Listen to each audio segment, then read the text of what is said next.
नमस्कार साथियों, आज के इस वीडियो में हम लेकर के आए हैं आप लोगों के लिए क्लास 10th के संस्कृत का भारत महिमा चैप्टर, जो कि आपके बोर्ड एग्ज़ाम के लिए काफ़ी इम्पोर्टेंट है। अगर आप ये वीडियो को शुरू से अंत तक देख लेते हो तो इससे जितने भी सारे प्रश्न बनेंगे, चाहे वो ऑब्जेक्टिव हो चाहे वो सब्जेक्टिव हो, सारे प्रश्न को आप लोग आसानी तरीके से सॉल्व कर सकते हो। तो आई होप कि मेरी बात आपको समझ में आई होगी। तो चलिए हम लोग वीडियो को करते हैं स्टार्ट।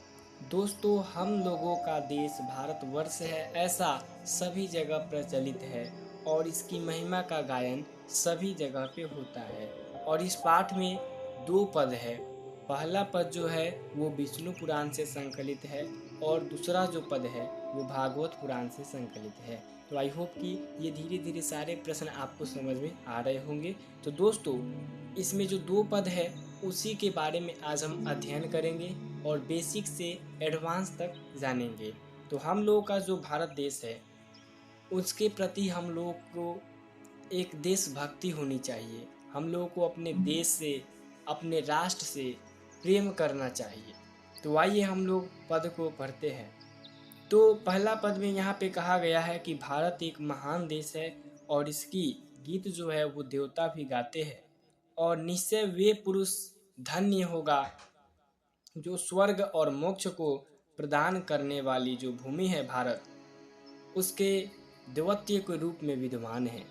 यहाँ पे कहने का मतलब है कि वे पुरुष जो धन्य होगा, जो स्वर्ग को प्राप्त करेगा, जो जो भारत भूमि में देवत्व के रूप में विद्यमान है।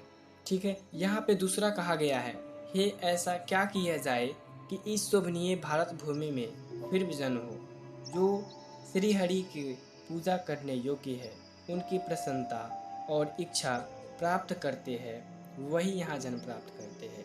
देखिए दोस्तों, इस लाइन में स्पष्ट रूप से कहा गया है कि ये भारत जो है एक शोभनीय भूमि है, ऐसा कहीं भी भूमि उपस्थित नहीं है।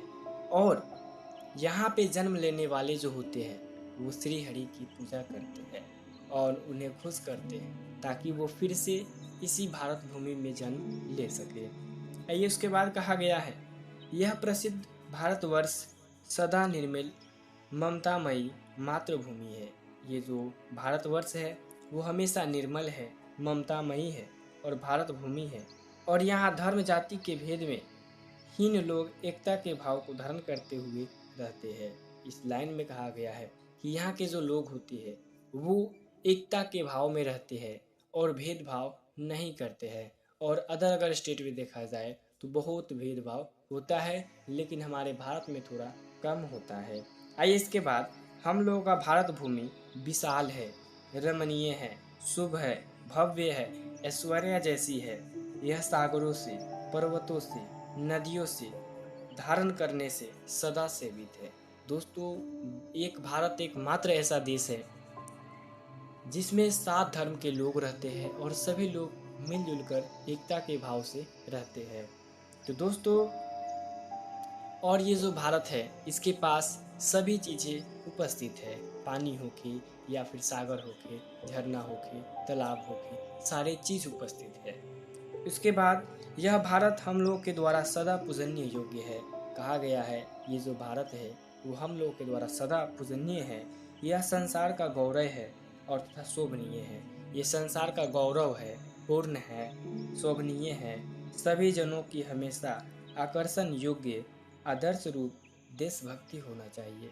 दोस्तों, यहाँ पे बताया जा रहा है कि हम लोग का जो देश है बहुत महान देश है और इसकी पूजा हमें करनी चाहिए, इसके प्रति देशभक्ति जागरूक करना चाहिए, अपने देश से प्रेम करना चाहिए, मोहब्बत करना चाहिए और आदर्श रूप से हम लोग को देशभक्ति जतानी चाहिए। तो ये सारा हमारा क्या रहा, भारत महिमा पाठ से जितने सारे क्वेश्चन आपसे पूछे जाएंगे, ऑब्जेक्टिव हो सब्जेक्टिव हो, सारा का आंसर इसी से मिल जाएगा। अगर आप वीडियो को ध्यान से देखे होंगे तो इससे आपके एग्ज़ाम में एक भी क्वेश्चन छूटने वाला नहीं है। आई होप कि मेरी बात आपको अच्छी ढंग से समझ में आ रही होगी। तो अगर चैनल पे नया हो तो चैनल को सब्सक्राइब कर देना, वीडियो को लाइक ज़रूर करना। इसी के साथ मिलेंगे अगले वीडियो में, तब तक के लिए जय हिंद, जय भारत।